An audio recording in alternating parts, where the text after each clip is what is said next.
Hi guys to my channel. So ngayon guys is, ang tagal diba finale na siya ang finale na po ang Apoy sa Dugo. So, ang panoorin natin Apoy sa Dugo guys is, ito guys, na dalawang episode ito. Yan. Kasi yan ang ating gagawin para mag-get of followers. So, Apoy sa Dugo itong panoorin. 2026 drama. Sana mapanood nyo ito guys. Sa GMA Play. I think ganyan na. So, bago yan is mag-contact pa, please subscribe to my channel sa guys. Kasi malaman nyo ang totohanan ni Angel Sanggalak. So, my gosh. Nakasuko creepy guys. Oh my gosh.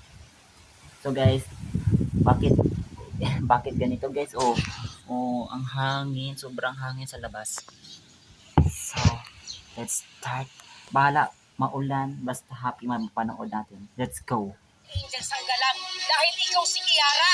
Ako, nagpapanggap ako na Angel. Ikaw nagpapanggap ka lang, mahal mo ako!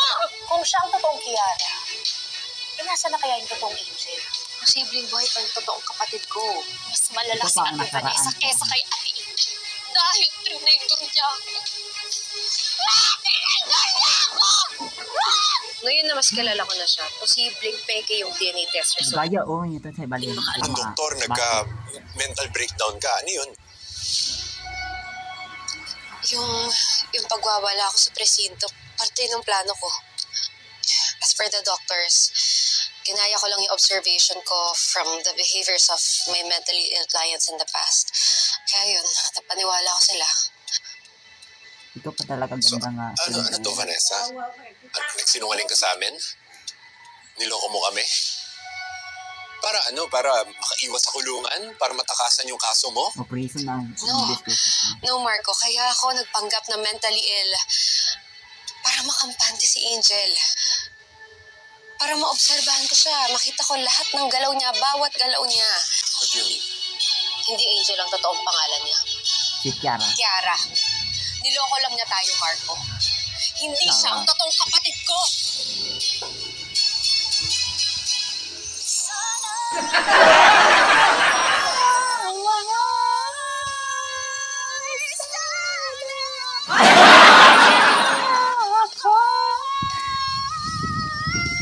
Bulong-bulot ang panig pa.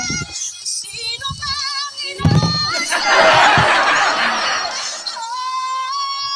Kailangan mo ngayon?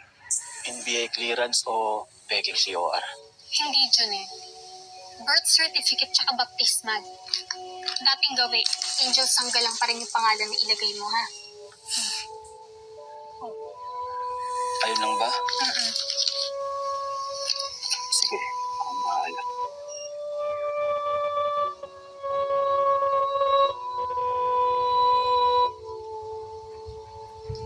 Parang problemado ka pa rin. Eh di ba, solve na yung requirements mo dun sa grupo ni Sylvia? May mas malaki tayong problema. Si Kuya Marco.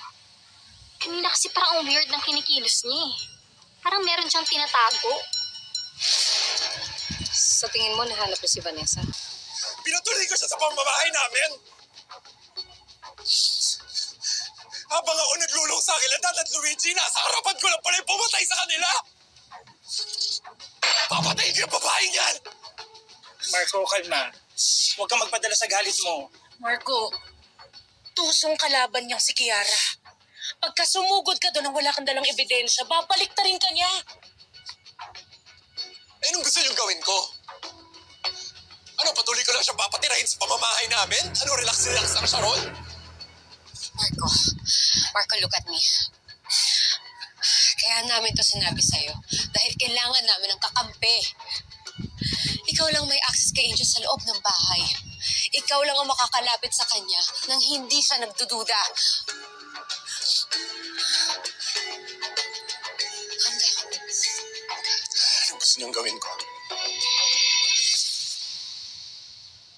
Look, Tito, oh. Ang ganda po talaga ni Mami nung bata siya. Para siya.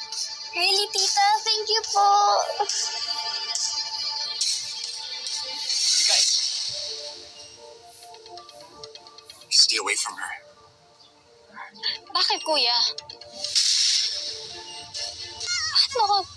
magpapaliw kay Mikay? Eh, wala naman akong ginagawang masama. Tusong kalaban niyang si Kiara.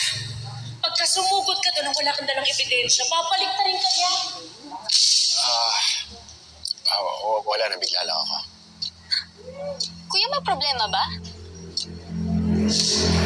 Pinili na ako kasi si Mikay kanina na gawin yung assignments niya. Eh, nung nakita ko na parang nagkakwentuhan lang kayo, uminit yung ulo ko. Sure ka ba na yun lang yung dahilan? Oo, Angel. Pasensya ka na rin, baka dala lang to ng stress sa pagkawala ni Vanessa. Anak, sorry din na I didn't mean to scare you. Sorry din po, Daddy. Tsaka, wag na po kayong magalit kay Tita Angel. Tutulungan niya nga po ako sa project ko eh. Ako na lang tutulong mamaya sa assignment mo, ha? Malapit na kasi mag-Angelus, kailangan nila magdasal. Parang gusto ko na rin siyang patayin. Huwag kang tumulad sa kanya. Tiisin mo lang. Let her feel like she's in control. Yes, tama Na siya. nauuto ka niya. So, I was Kasi kapag kampante siya, waiting doon siya nagiging careless. for Kapag naging careless si Kiara, magkakaroon ka ng opportunity to get something na magiging DNA sample niya. We need that para patunayan na hindi talaga siya si Angel Sanggalak.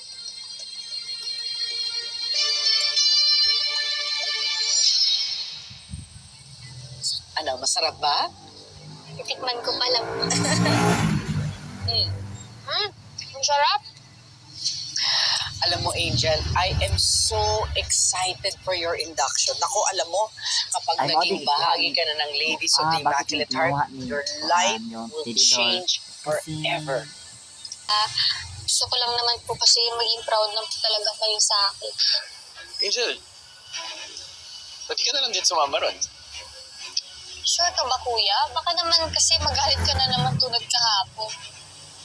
Hindi na maulit yun, Angel. Alam ko namang ikaw ay naging kasama ni Mikay nung nawala si Vanessa. Na mas komportable ako kasi ikaw kasama ni Mikay. Salamat, Kuya, ha. Malaking bagay ito sa akin. Sige, puntahan ko na si Mikay.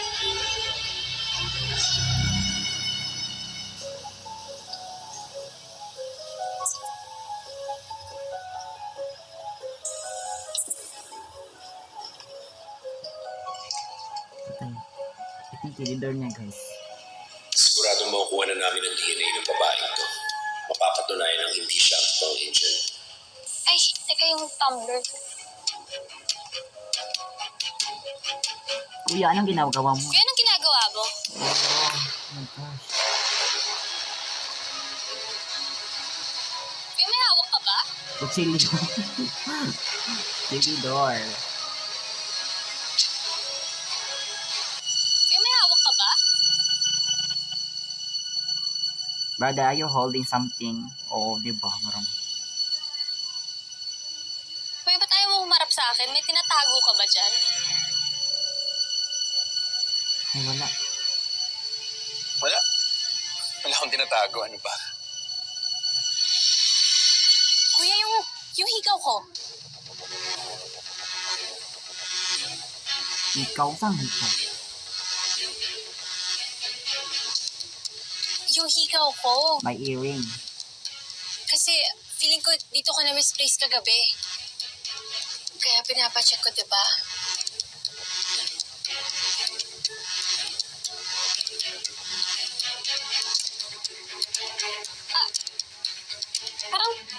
Parang wala naman kami nakitang hikaw dito. Baka naiwan mo sa ibang lugar. Sarap nito, Mika. Ginawa ko, oh.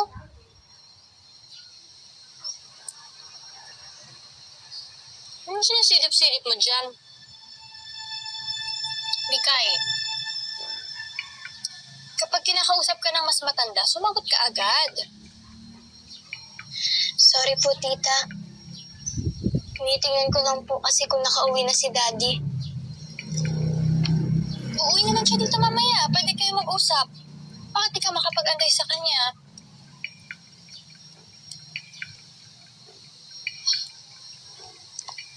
Mikay, huwag kang matakot sa akin.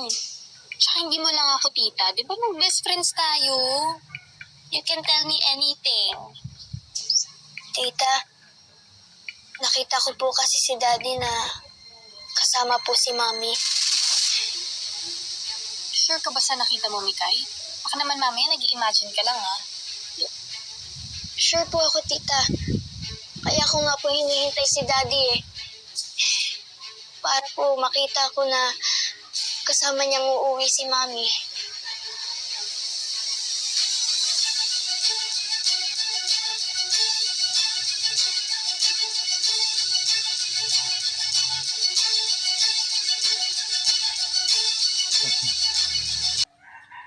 Pons? Ayan na. Ito na siya.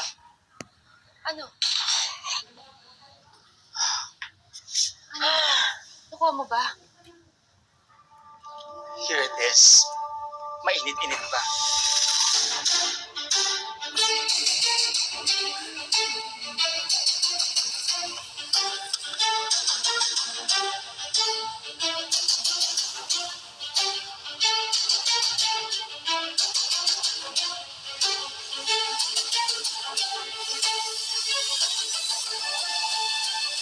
Magkapatid tayo, anak ako ni Papa. Huwag mo siyang matawag-tawag Ilan ng ang papa, ha? naman? Hindi kita kaano-ano, hindi mo siya tatay. Ninakaw mo lang ang identity ng tunay kong kapatid, Kiara. Totoo. Are you a murderer? So, nakuha din ako ng ebidensya laban sa'yo. Namang tuso ka? Mas tuso ako sa'yo! Hindi! Dahil hindi mo alam kung kailan ako susunod na magpasako! Tita!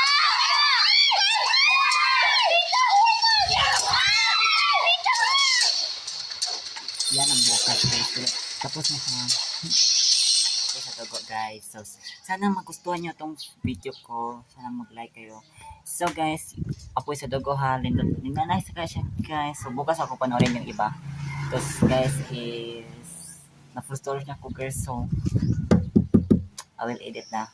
So bye bye guys. See you guys. So anong gusto nyo content ko guys? Comment lang. So let's bye bye na.